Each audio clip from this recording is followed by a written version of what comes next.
সূরা আল জিন। বিসমিল্লাহির রহমানির রহিম। قل أوحي إلي أنه استمع نفر من الجن فقالوا إنا سمعنا قرآنا عجبا। হে নবী, তুমি বলো, আমার কাছে এ মর্মে ওহী নাজিল করা হয়েছে, জিনদের একটি দল কোরআন শুনেছে। অতঃপর তারা নিজেদের লোকদের কাছে গিয়ে বলেছে, আমরা এক বিস্ময়কর কোরআন শুনে এসেছি। ইয়াহদি ইলা রুশদি ফাআমান্না বিহি ওয়ালান নুশরিকা বিরাব্বিনা আহাদা। যা তার শ্রোতাকে সঠিক ও নির্ভুল পথ প্রদর্শন করে, তাই আমরা তার উপর ঈমান এনেছি এবং আমরা আর কখনো আমাদের মালিকের সাথে কাউকে শরীক করব না। وأنه تعالى جد ربنا ما اتخذ صاحبة ولا ولدا। আর আমরা বিশ্বাস করি আমাদের মালিকের মান মর্যাদা সকল কিছুর ঊর্ধ্বে, তিনি কখনো কাউকে স্ত্রী কিংবা পুত্র হিসেবে গ্রহণ করেননি। وأنه كان يقول سفيهنا على الله شططا। আমরা আরো জানি আমাদের কতিপয় নির্বোধ আল্লাহ তাআলার উপর অসত্য ও বাড়াবাড়িমূলক কথাবার্তা আরোপ করে। وأنا ظننا أن لن تقول الإنس والجن على الله كذبا। অথচ আমরা মনে করেছিলাম মানুষ ও জিন এই দুই জাতি তো আল্লাহ তাআলার উপর মিথ্যা আরোপ করতেই পারে না। وأنه كان رجال من الإنس يعوذون برجال من الجن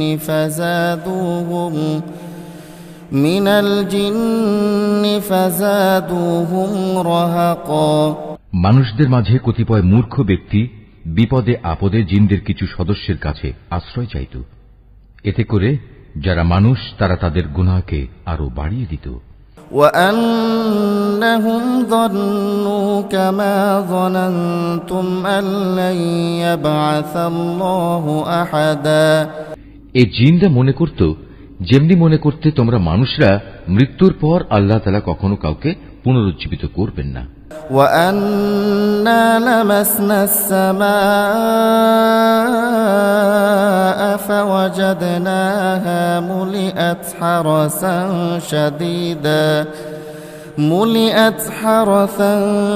شديدا وشهبا। জিনরা আরো বলল, আমরা আকাশমণ্ডল ভালোভাবে পর্যবেক্ষণ করেছি, আমরা একে কঠোর প্রহরী ও উল্কাপিণ্ড দ্বারা ভরা পেয়েছি। وأنا كنا نقعد منها مقاعد للسمع فمن يستمع الآن يجد له شهابا رصدا। আমরা আগে আকাশের বিভিন্ন ঘাঁটিতে কিছু একটা শোনার প্রত্যাশায় বসে থাকতাম, কিন্তু এখন আমাদের কেউ যদি এসব ঘাঁটিতে বসে কিছু শোনার চেষ্টা করে, তাহলে সে প্রতিটি জায়গায় আগে থেকে তার জন্য পেতে রাখা একটি উজ্জ্বল উল্কাপিণ্ড দেখতে পায়। وأنا لا ندري أشر أريد بمن في الأرض أم أراد بهم ربهم رشدا। আমরা বুঝতে পারছিলাম না পৃথিবীর মানুষদের কোনো অনিষ্ট সাধনের উদ্দেশ্যেই কি এসব উল্কাপিণ্ড বসিয়ে রাখা হয়েছে, না এর মাধ্যমে তাদের মালিক মূলত তাদের সঠিক কোন পথ দেখাতে চান। وأنا منا الصالحون ومنا دون ذلك كنا طرائق كددا। মানুষদের মতো আমাদের মধ্যেও কিছু আছে সৎ কর্মশীল আর কিছু আছে ব্যতিক্রম। পাপ পুণ্যের দিক থেকে আমরাও ছিলাম দ্বিধা বিভক্ত। وأنا ظننا أن لن نعجز الله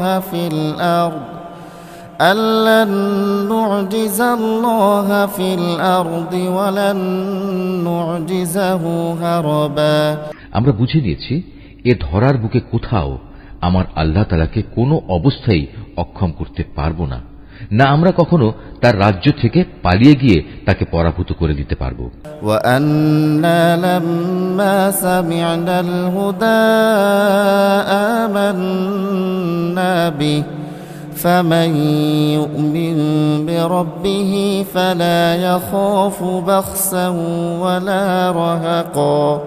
আমরা যখন হেদায়েতের বাণী সম্বলিত কোরআন শুনলাম তখন আমরা তার উপর ঈমান আনলাম, কেননা যে ব্যক্তি তার মালিকের উপর ঈমান আনে তার নিজের পাওনা কম পাওয়ার আশঙ্কা থাকে না, পরকালেও তাকে লাঞ্ছনা ও অপমান পেতে হবে না। وأنا منا المسلمون ومنا القاسطون فمن أسلم فأولئك تحروا رشدا। আমাদের মধ্যে কিছু আছে যারা আল্লাহর অনুগত মুসলিম, আবার কিছু আছে যারা সত্য বিমুখ কাফের। যারা আল্লাহর আনুগত্যের পথ বেছে নিয়েছে তারা মুক্তি ও সৎ পথই বাছাই করে নিয়েছে। وأما القاسطون فكانوا لجهنم حطبا। যারা সত্য বিমুখ তারা অবশ্যই জাহান্নামের ইন্ধন হবে। وأن لو استقاموا على الطريقة لأسقيناهم ماء غدقا। আসলে লোকেরা যদি সত্য ও নির্ভুল পথের উপর সুদৃঢ় থাকত তাহলে আমি তাদের আসমান থেকে প্রচুর পানি পান করাতাম। لنفتنهم فيه ومن يعرض عن ذكر ربه يسلكه عذابا صعدا।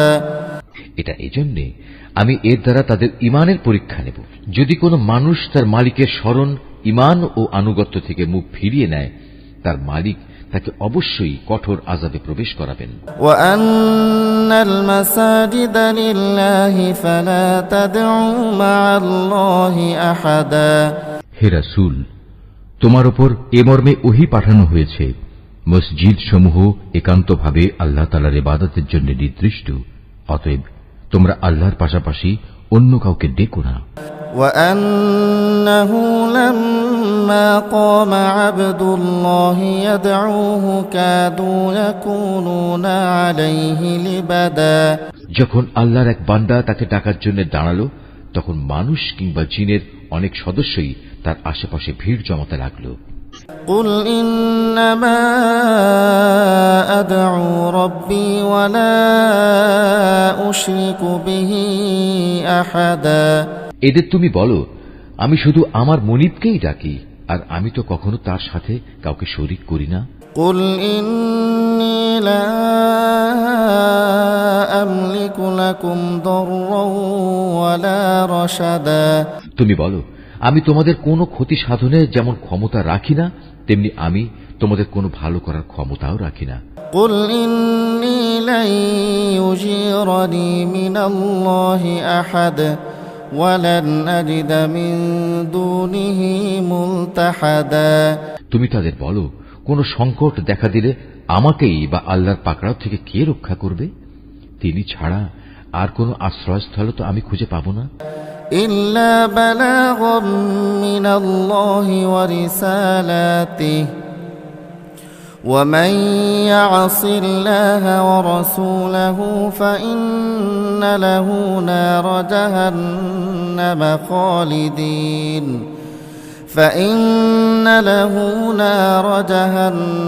خالدين فيها أبدا। আমার কাজ এছাড়া আর কি যে আমি আল্লাহর কাছ থেকে তার বাণী ও হেদায়েত পৌঁছে দেব। পৌঁছে দেওয়ার পর তোমাদের মধ্যে যদি কেউ আল্লাহ তাআলা এবং তার রাসূলকে অমান্য করে তার জন্য রয়েছে জাহান্নামের কঠিন আগুন, যেখানে তারা চিরকাল অবস্থান করবে। حتى إذا رأوا ما يوعدون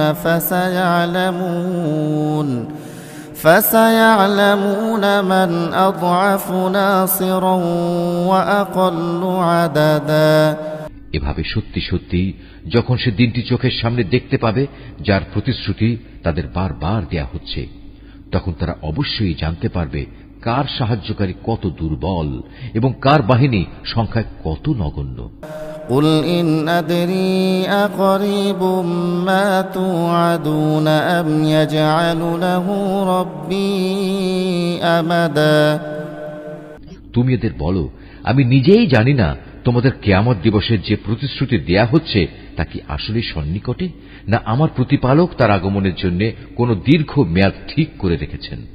আলিমুল গায়বি ফালা ইউযহিরু আলা গায়বিহি আহাদা। তিনি সমগ্র অদৃশ্য জগতের জ্ঞানের একক জ্ঞানী, তার সে অদৃশ্য জগতের কোনো কিছুই তিনি কারো কাছে প্রকাশ করেন না। ইল্লা মান ইরতাদা মির রাসূলিন ফাইন্নাহু ইয়াসলুকু মিন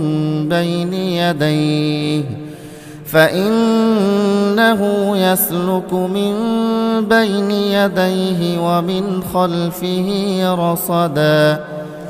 অবশ্য তার রাসূল ছাড়া যাকে তিনি এই কাজের জন্য বাছাই করে নিয়েছেন, কিন্তু তার আগে পিছেও তিনি অতন্দ্র প্রহরী নিযুক্ত করে রেখেছেন। লিয়া'লামা আন ক্বাদ আবলাগু রিসালাতি রাব্বিহিম ওয়া আহাতা বিমা লাদাইহিম ওয়া আহসা কুল্লা শাইইন আদাদা।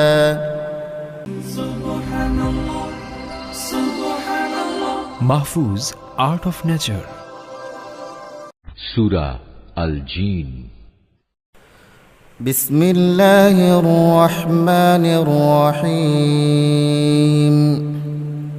قل أوحي إلي أنه استمع نفر من الجن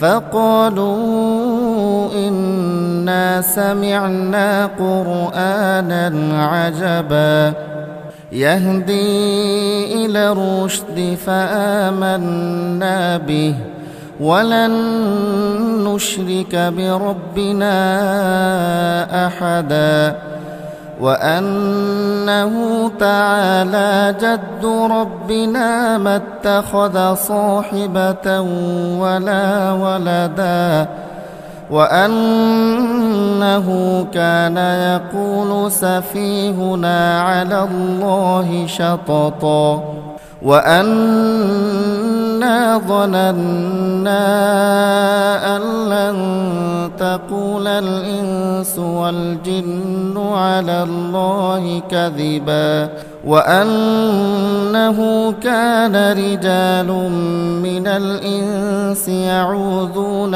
برجال من الجن فزادوهم رهقا وأنهم ظنوا كما ظننتم أن لن يبعث الله أحدا وأنا لمسنا السماء فوجدناها ملئت حرسا شديدا وشهبا وأنا كنا نقعد منها مقاعد للسمع فمن يستمع الآن يجد له شهابا رصدا وأنا لا ندري أشر أريد بمن في الأرض أم أراد بهم ربهم رشدا وأنا منا الصالحون ومنا دون ذلك كنا طرائق كددا وأنا ظننا أن لن نعجز الله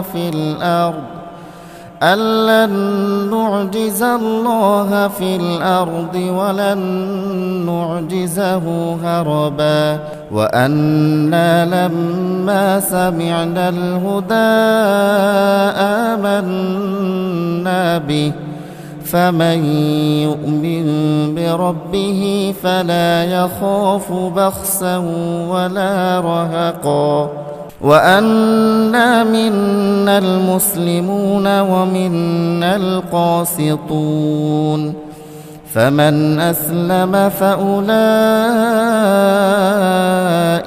تحروا رشدا وأما القاسطون فكانوا لجهنم حطبا وأن لو استقاموا على الطريقة لأسقيناهم ماء غدقا لنفتنهم فيه ومن يعرض عن ذكر ربه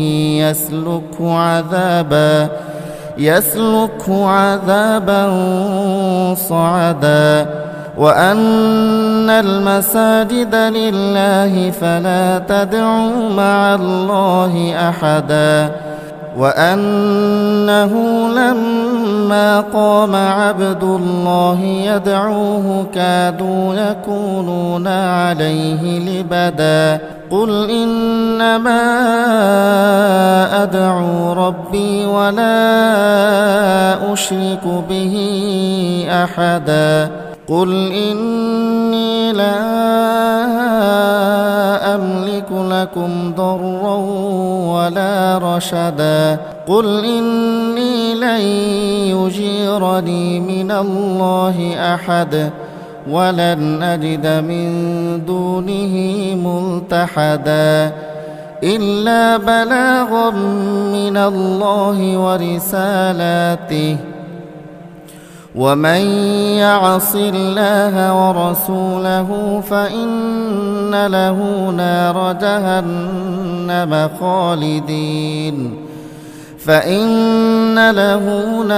جهنم خالدين فيها أبدا حتى إذا رأوا ما يوعدون فسيعلمون من أضعف ناصرا وأقل عددا قل إن أدري أقريب ما توعدون أم يجعل له ربي أمدا عالم الغيب فلا يظهر على غيبه أحدا إلا من ارتضى من رسول فإنه يسلك من